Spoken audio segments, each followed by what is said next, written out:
This is Happiness. I'm Sean Hong. Welcome to the show. Happy holidays. As we bid farewell to 2024, I couldn't think of a more fitting person to kindle hope within us than the legendary primatologist and conservationist Dr. Jane Goodall. In my hearts of hearts, she stands as one of the most profound forces for good on our planet. As the founder of the Jane Goodall Institute and UN Messenger of Peace, her journey began in July 1960, when at just 26, she stepped into the forests of what is now Tanzania, armed with nothing but a notebook, binoculars, and an infinite curiosity about wildlife. She ventured into the unknown world of wild chimpanzees at Gombe. Her work would challenge the scientific establishment and open a remarkable window into the lives of our closest relatives. Through more than 6 decades of groundbreaking research, Dr. Jane Goodall has become one of the world's most recognized living scientists. Now, at the age of 90, she remains fiercely hopeful about humanity's future, spreading hope to the younger generation and calling us all to protect this precious planet we share. This special episode has been brewing within me since I was a little boy, a distillation of lessons and reflections from my greatest hero. Unlike all the other conversations I've shared this year, this one emerged from precious moments spent with her this year in England and India. I dedicate this episode to Dr. Jane Goodall and to all the wonderful souls I've had the privilege of meeting through her radiant presence. My hope is by the end of this episode, these reflections might illuminate your own journey with life, death, hope, and meaning. Here is Dr. Jane responding to a question about spirituality during a dinner in India. Great. Jen had a question for you. Would you explain your sense of spirituality? In an interview recently, you said the next big journey is the one after death. Yeah, I was asked this question in front of an audience of 10,000 people in Canada, and nobody had ever asked me this before. And the question was, what's your next adventure? So if it had been 20 years earlier, I would have said, I want to go to Papua New Guinea. There's all these undiscovered species. But it's very mountainous. And this was about 5 years ago, and I knew I couldn't climb the mountains anymore. So I thought, and I said, dying. And there was dead silence, and then a few nervous giggles. And I said, well, when you die, there's either nothing, in which case, fine, that's the end, you don't know anymore, or there's something. And I happen to believe there's something because of experiences I've had, because I've read all the books about near-death experiences, one of which, by the way, was a neurologist who had listened to his patients talking about near-death experiences, was nice, but didn't believe a word of it until he went through something like this. And so, if there is something when you die, I'm not sure, but then I can't think of anything more exciting than finding out what it is. Can you? It's really exciting. And the woman who asked the question, she found me afterwards and she said, Jane, I've always been really frightened of dying, but now you've made me feel quite excited about it. So I think what we fear is the act of dying, because, we don't know, we may get sick, we may suffer, we don't know. We'd all love to just have a heart attack and die, boom, or die in our sleep, but we don't know. But actually finding out what happens when you die, for me, is very exciting. And I feel very, very, very strongly when I'm in the forest, particularly, a strong connection with I don't know the ways we would call it God or Buddha or Allah or whatever religion we happen to be. I was Christian. I thought I worshipped God, Jesus. I now feel that it's greater than that. It's encompassing all of the people who are really religious, really spiritual, and whether it's there or not, I feel it, and it gives me strength, and it gets me through an awful lot. So I'm really exhausted. There's no way I can give a lecture, and this was how I was last night. And Tricia knows, and Kelly knows, I was totally exhausted. But then something comes, and the lecture was good, right? Yeah, yes. So, yeah. There's something extraordinary about sitting with Dr. Jane's words and being in the presence of someone who have reached a level of interior refinement that there is no barrier anymore to pass through. In her answer, I sense an incalculable magnitude of spiritual conviction in what Einstein referred as the harmony of the natural law, a path of meaning-making that emerges from the alchemy of science, spirituality, and religion. Even when we feel exhausted and have no idea how we're going to proceed, something comes to propel us forward. It's as if a superior intelligence view us mortals as vessels to reveal itself in the knowable world. I begin to believe perhaps the unknown presence of death doesn't come at the end of life. It is walking beside us all the time, and in that moment of something coming, we realize we walk as one. Replaying her response again and again, I wonder, what if everything that we could have ever dreamed of is on the other side of fear? And what if our fear of the act of dying, as Dr. Jane mentioned, could be transformed into a creature, one that knows its end, yet still chooses to witness and celebrate life's exuberant complexity with every breath? For someone who has witnessed countless wonders in nature, I can barely fathom the constellations of awe and wonder Dr. Jane has experienced. Those ineffable feelings must be so filled to the brim that fear, that primitive emotion, that negative wonder doesn't consume her, but instead opens her soul to the oncoming wave.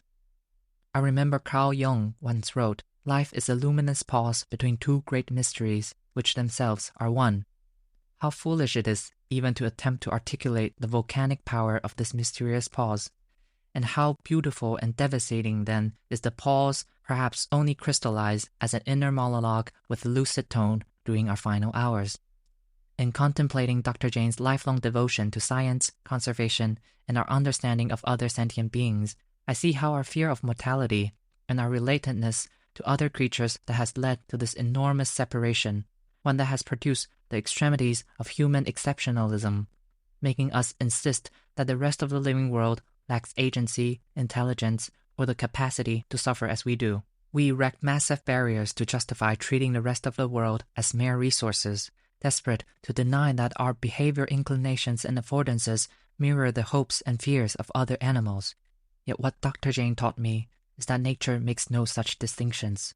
Every creature carries its own wisdom, its own way of knowing and being known.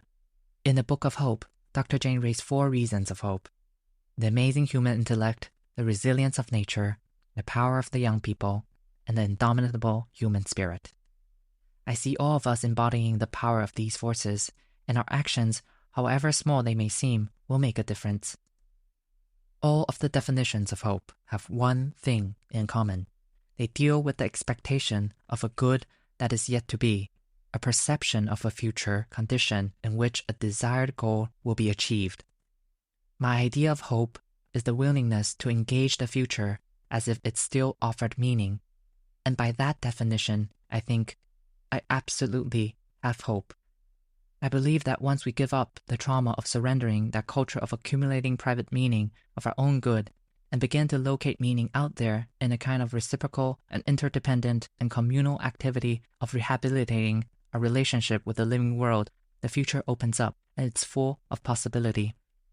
Being able to witness Dr. Jane spreading peace and hope so closely, I think about the growing serenity and joy by the more than human world around her as an indication of a kind of wealth that many cultures never stopped tapping into, but the culture that took over the world has forgotten.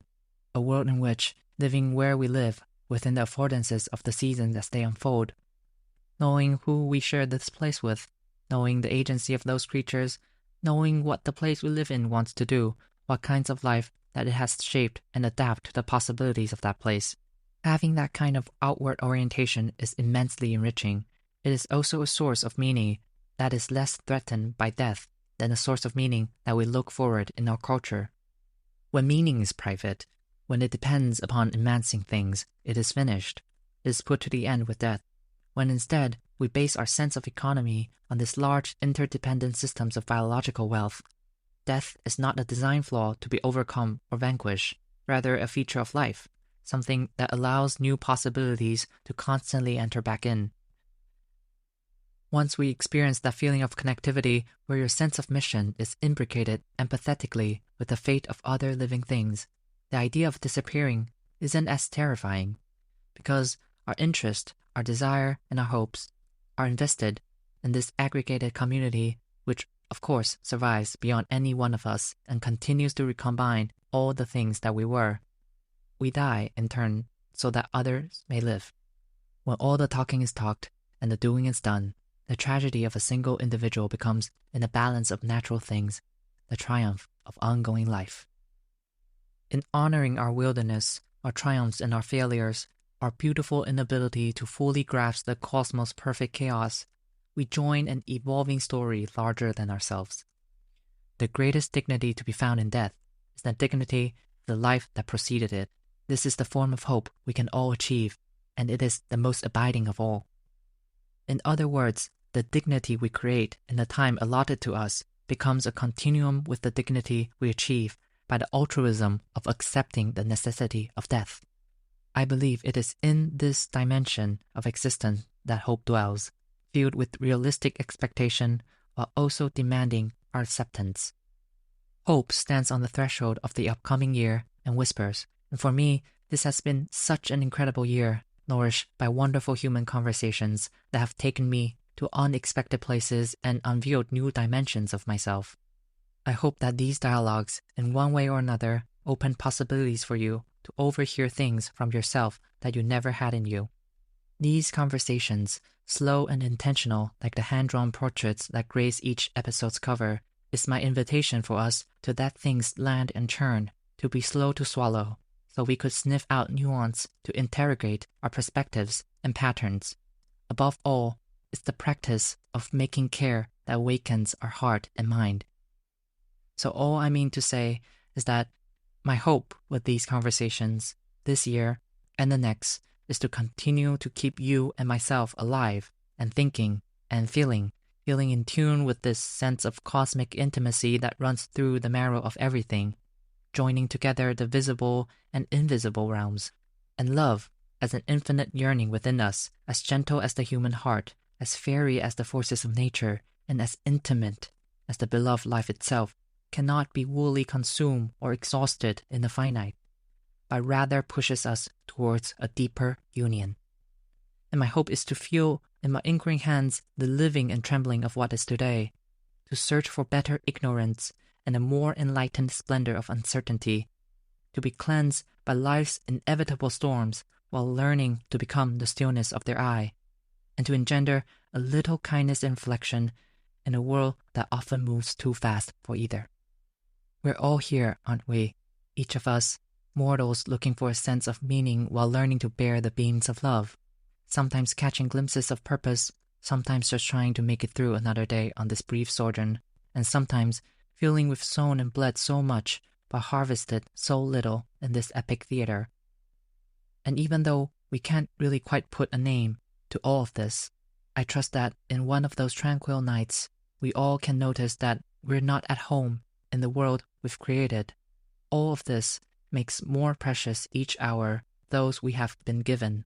It demands that life must be useful and enjoyable.